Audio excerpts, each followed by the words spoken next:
Nós não vamos falar porque estamos de branco? Além do ano novo, que não começa nunca. Carol, por favor, Carol. Dia 21 de janeiro, dia de combate à intolerância religiosa, e a REJU, Rede Ecumênica da Juventude, está promovendo aí uma campanha. Nós, Mutirão, fazemos parte aí da REJU, em que todos vestimos branco contra a intolerância religiosa, e por isso estamos de branco. Muito bem. Inclusive, está na capa da página Espiritismo e Direitos Humanos, a campanha da REJU. Então, você também pode participar, mesmo que, né, no seu trabalho, na sua empresa, na sua organização social. Lembrar que dia 21 não é um dia qualquer para nós nesse momento. É um dia de lembrar, né, do respeito à tolerância, principalmente em relação às religiões de matrizes africanas. Por isso a cor branca, né, Fran? Para explicar. Sim, exatamente. E aí, historicamente no Brasil, as religiões de matrizes africanas são as mais vilipendiadas, né? Mas a gente tem sim outros históricos em relação aos protestantes, em relação às religiões islâmicas, em menor proporção, porque o Brasil não tem um histórico, né? Mas a gente veste branco sim para dizer, primeiro como um símbolo de que a gente aceita aí a diversidade, e depois como uma forma de respeito às religiões de matriz africana que fazem parte aí do contexto histórico, social e espiritual do Brasil. Então eu visto branco contra a intolerância religiosa. Quer fazer parte da campanha? Tira uma foto branco lá com a hashtag eu visto branco, essa é a hashtagzinha da REJU, eu visto branco contra a intolerância religiosa, e manda para nós que a gente sobe lá na página do Espiritismo e Direitos Humanos e na página da REJU, que a gente vai fazer uma campanha também no dia 21. Belezeira? Legal. Descemos do muro? Nos posicionamos? Sim. Marcos, por favor. Desce do muro.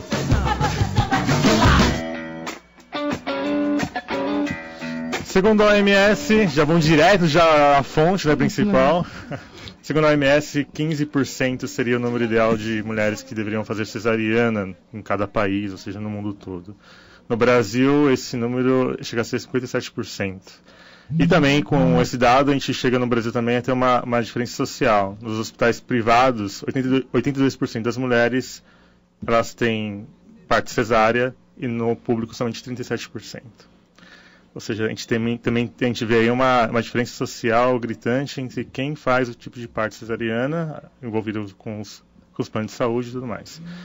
No Brasil, tem aí, desde o ano passado, a proposta da PL, proposta de lei 7633 de 2014, do Jean Willis, que a gente conhece, nosso parceiro assim, de ideias também no nosso mutirão, onde propõe que a meta de 15% seja alcançada como meta de todos os hospitais, sejam públicos ou privados. Porque existe no Brasil uma certa ideia de que, hoje em dia, que cesariana é a melhor forma de fazer parto, que o parto humanizado não é bem divulgado, cesariana hoje em dia é mais divulgado como a melhor forma. Sendo que a cesariana ela aumenta 4 vezes o risco da mulher morrer após o parto. Então esses são alguns dados aí. A Carol, não sei se ela também precisou de alguma coisa. Nesse sentido também, eu ouvi um posicionamento de uma médica de convênio, e achei interessante porque ela fez um contraponto. Ela diz que deve haver, sim, muita informação no sentido de dizer o que é o parto humanizado, o que é o parto normal, ao longo do pré-natal, mas que a decisão tem de ser da mulher. Né? Eu acho que essa é uma questão interessante. Isso. Relevante a ser... E a lei vem trazer isso à tona, né? Ou seja, a decisão tem que ser da mulher, ela tem que colocar a posição dela, e não o hospital impor. Maravilha, e pensando nisso, a gente tem uma convidada aí, né, que vai participar com a gente. Ive, quer apresentá-la?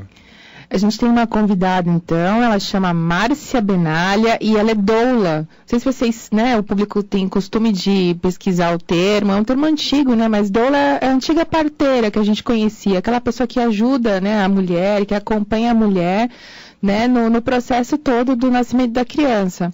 E provavelmente o trabalho dela é muito mais profundo do que esse meu resumo, mas gostaria de chamar então aqui para participar da nossa mesa Márcia Benalha. Seja bem-vinda, Márcia. Obrigada. Para mim é um prazer estar aqui com vocês, falando sobre nascimento, que é um assunto que eu amo de paixão. Só que eu já vou começar fazendo uma leve correçãozinha. É porque essa confusão existe mesmo. Mas é bom deixar bem claro, a doula, ela não realiza nenhum procedimento médico. A parteira realiza o parto, a doula não. A doula, ela dá o suporte físico e emocional ao parturiente. Então ela fica do lado, as massagens, que elas adoram durante o trabalho de parto, não só adoram como são necessárias para diminuir a dor. A doula, ela serve como uma ponte entre a parturiente e a equipe médica.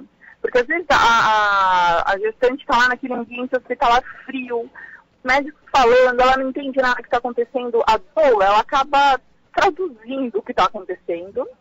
Ela não só dá apoio para a mulher, mas dá apoio também para o marido, porque às vezes o marido não sabe o que fazer. Ele está vendo a mulher que ele ama, aparentemente sofrendo com as dores da contração.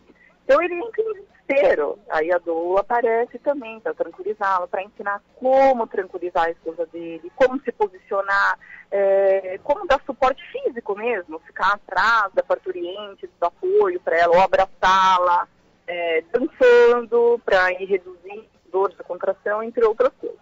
Agora, a parteira ela pode realizar um parto, que é diferente da doula. Nós não fazemos. Até é bom deixar bem claro isso, porque alguns médicos não são muito favoráveis às doulas. E eles acham que a gente vai interferir no processo do parto, o que não é verdade. Na verdade, a gente está lá para somar, não para causar confusão. É isso. Márcia, querida, gratidão por você estar aqui com a gente. É Franklin que está falando, viu? Oi, Franklin. Querida, uma dúvida grande em relação ao papel das doulas. Se é em casa, lá na casa da mulher e tal, e ela quer fazer dentro da água, porque eu vi um videozinho, e eu não tô na melhor semana, porque eu tô na semana de aniversário, eu tô chorando mais do que eu já choro. Eu choro até hoje, uma vez que eu vi, foi lindo e tal, e aí o pai por trás, e abraçava, entrou na água com a mãe e tal, e tinham pessoas assessorando. E aí o parto acontece e aí o bebê já vem para a mãe e tal, ela fica segurando. Quem que faz esse processo? Não tem que cortar o cordão umbilical? E aí, quem que faz isso?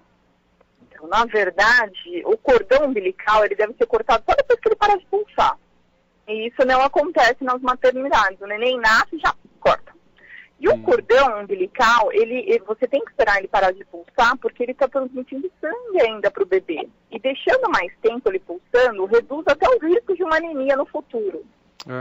É muito importante que continue. Quem corta, geralmente, parto humanizado em casa, vai uma obstetriz, uma enfermeira obstétrica. Uma obstetriz é uma parteira, mas com graduação superior. Ela faz um curso superior de obstetrícia, perdão. E ela que vai cortar o cordão. Ou o marido, né? Geralmente os maridos gostam de cortar. Tem mulheres que preferem elas mesmas cortar. Agora, isso que você falou que o neném nasce e já vai pro peito da mãe, é super importante também. Porque quando o neném tá lá dentro do útero, quentinho, acolhido, de repente ele vem pro mundo externo, desconhecido, ele não sabe nem o que está acontecendo com ele, porque eu tô aqui, a única pessoa que ele conhece é a mãe. Então é muito importante que ele sinta o calor da mãe, sinta o cheiro da mãe. E até para criar um vínculo entre a mãe e o bebê, essa atitude é importante. Porque a mãe sente o cheiro da cria e já vai liberando a ocitocina no corpo dela, que depois vai ser responsável pela produção do leite. O bebê já é colocado no peito para começar a mamar. Mesmo sem mamar efetivamente, ele já nasce com poder de sucção. Então ele fica lá procurando o peito da mãe, já começa a mamar. Isso também é importante para a descida do leite. Eu tenho uma pergunta para fazer. Posso te interferir só um pouquinho? Claro, por favor. Porque a gente começou assim... O Franklin está puxando essa questão do parto humanizado, você explicando, né? Mas assim, o tempo que você tem de trabalho, Márcia, assim, na tua carreira, quanto que você vem percebendo dessa pressão, sabe, médica ou social, das mulheres optarem por não fazer um parto humanizado, um parto natural e optarem por uma cirurgia, um parto cirúrgico? Como é que você vem observando isso?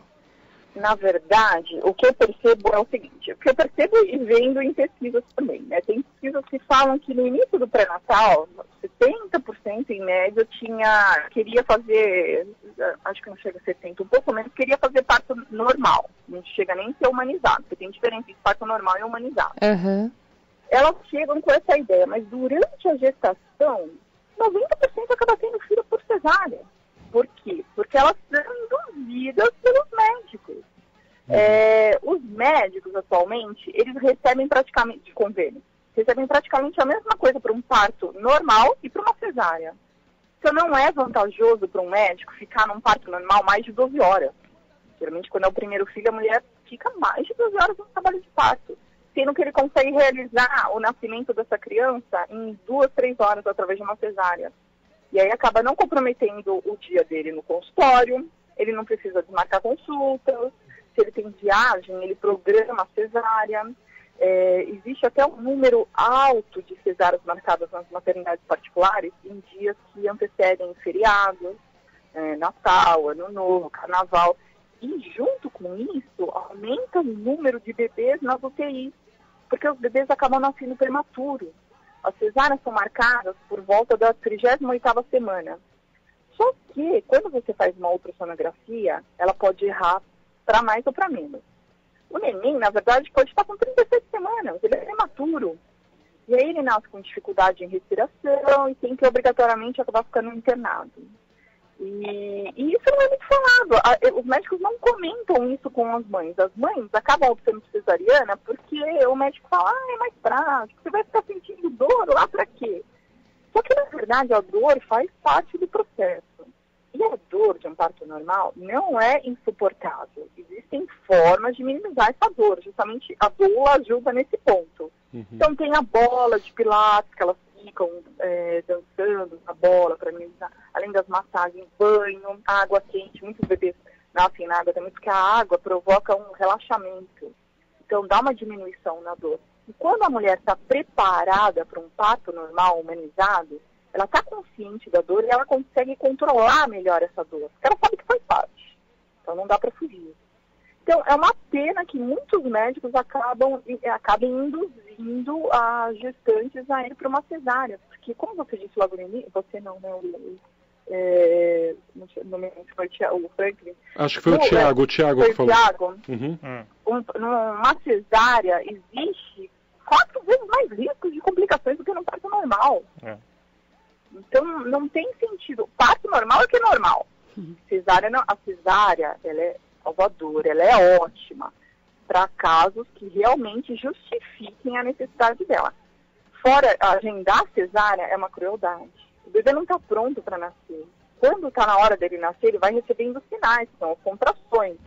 Agora, tirar um bebezinho... Tem uma frase que fala que quando você acorda naturalmente, é um parto normal. Quando você acorda, você despertado para uma cesárea. Então, essa é a diferença, basicamente. Ô, Márcia, mas como você vê essa lei aí do Jean Willis para poder tentar ser implementada com relação à mudança de cultura no nosso país? Se a gente tem uma porcentagem muito grande de pessoas fazendo cesárea ainda, você acha que hospitais, médicos, porque você vai ter que ter toda uma assistência, vai ter que ter um plano para a gestante, mostrando para ela que ela tem as opções que ela tem que ter e tudo mais. Ou seja, e se ela optar por fazer o parto normal, humanizado, que seja, vai ter toda uma assistência de médicos, de obstetrícia, igual você citou aí, por exemplo, lá. Se a gente tem essa porcentagem mudando para uma porcentagem maior de parto humanizado, como você vê isso daí sendo implementado, sendo que tem uma cultura tão grande assim do parto cesárea? Médicos vão ter que... Será que vai ter que aumentar o número de médicos? Precisa de muita informação.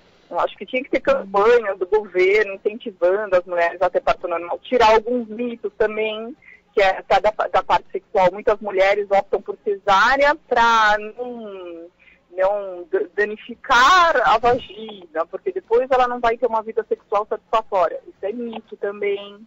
Então, é mito que está na mente. Você vai conversar com uma avó, com uma tia, falar, eu tive parto normal, agora eu tenho a minha bexiga caída, eu tenho essa história. Ninguém fala uma história legal. Isso tem que ser desmistificado. Então tem que ter muita campanha falando que o parto normal é melhor para a mulher. a recuperação é melhor.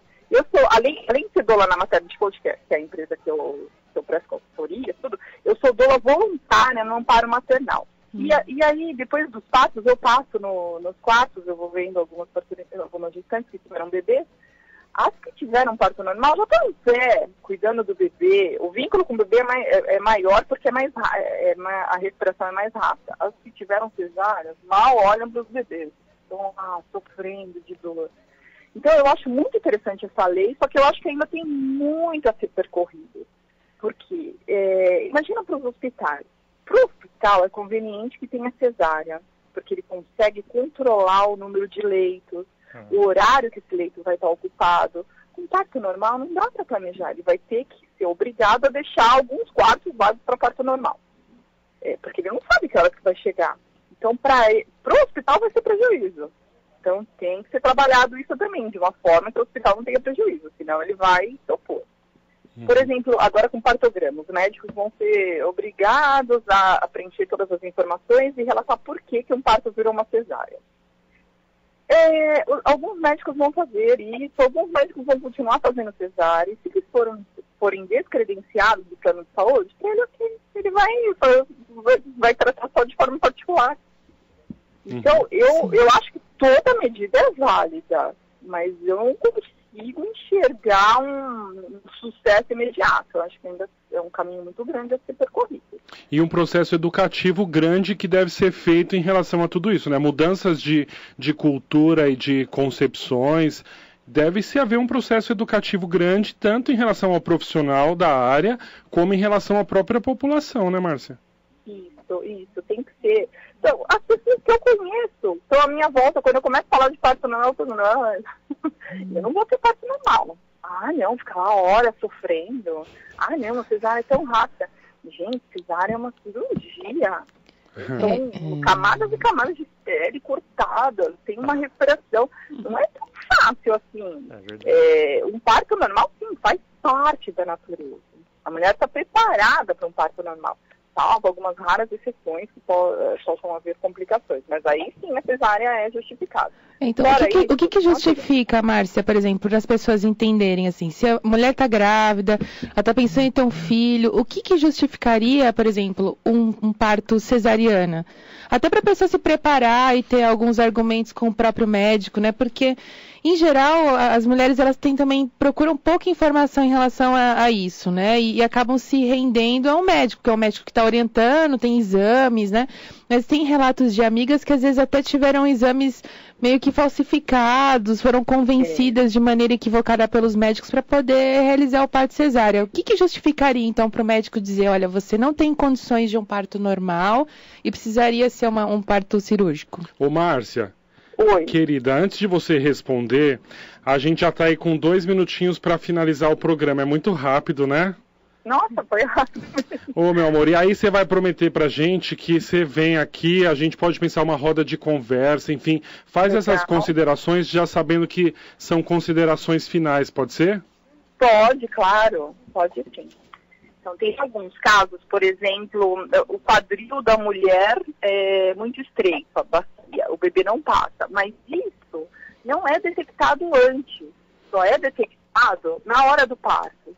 Então não adianta mais falar, já vamos agendar a cesárea porque seu quadril é muito fininho. Não dá para ele detectar antes. Durante o trabalho de parto, eles vão perceber que o bebê não está se encaixando, não está descendo, aí sim pode ir para uma cesárea.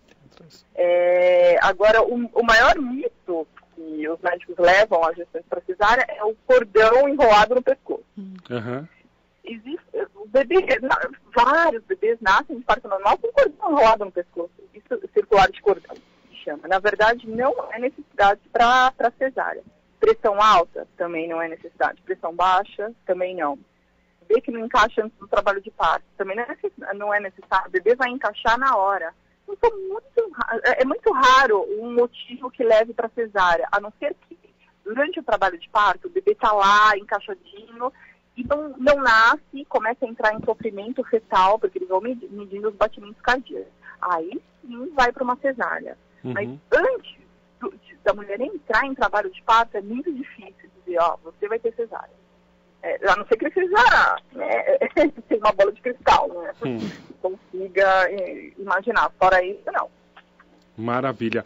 Querida, gratidão pela sua participação, linda, a gente continuaria aí a nossa conversa bastante tempo, por isso que a gente está numa campanha mais meia hora, seu Jeter, para a gente conseguir 1 hora aí de programa. E aí eu acho que interessa a todos nós sabermos mais. Vamos pensar assim aí um momento para a gente bater papo, a gente convida outras pessoas e tal, e faz uma roda de conversa, pode ser, Márcia? Legal, pode, claro, vou adorar. Ah, querida, muito obrigado. Um beijo grande aí no povo da Fundação, viu? Vou sim, pode deixar. E um beijo grande para vocês também. E muito obrigada pela oportunidade de participar do programa de vocês. Você quer deixar algum contato, Márcia, para alguém que quiser tirar alguma dúvida ou saber mais sobre o trabalho de vocês? Você trabalha numa empresa de doulas. Como é que funciona o trabalho, assim, rapidinho? Na verdade, a gente presta serviço para gestantes e bebês. Tá. Caso alguém queira entrar em contato, o nosso site é www.maternitycoach.com.br. O coach é C-O-A-C-H. E o maternity é M-A-T-E-R, N de navio I-T-Y. Maternidade em inglês, coach.com.br. Querida, maravilha, porque a gente teve a participação de uma ouvinte aqui, a Ivone Amorim, e ela fez uma pergunta, a gente direciona para você, pode ser? Aí você ajuda ela, pode ser? Claro, pode direcionar que eu dou. Porque a gente não vai conseguir ler a pergunta, a gente até refletiria, mas aí não vai dar tempo, depois você faz contato com ela, pode ser? Eu faço sim, claro, pode direcionar, por favor. Um beijo grande. Outro para vocês. Obrigada, Márcia, tchau. Obrigada a vocês, beijo, tchau. E é isso, meus amores, o programa acabou.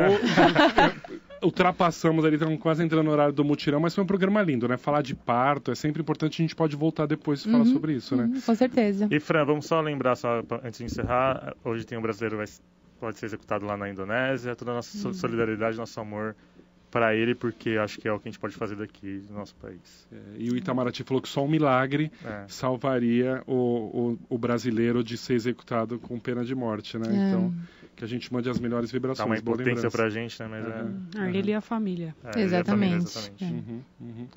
Queridos, beijo pra todo mundo. Até semana que vem, né? Sim, beijos. Até semana que vem. Tchau. Entra lá na nossa página, Espiritismo e Direitos Humanos. Beijo. Que segue firme e forte na luta, aonde os caminhos da vida vão te levar. Vou chamar meus companheiros.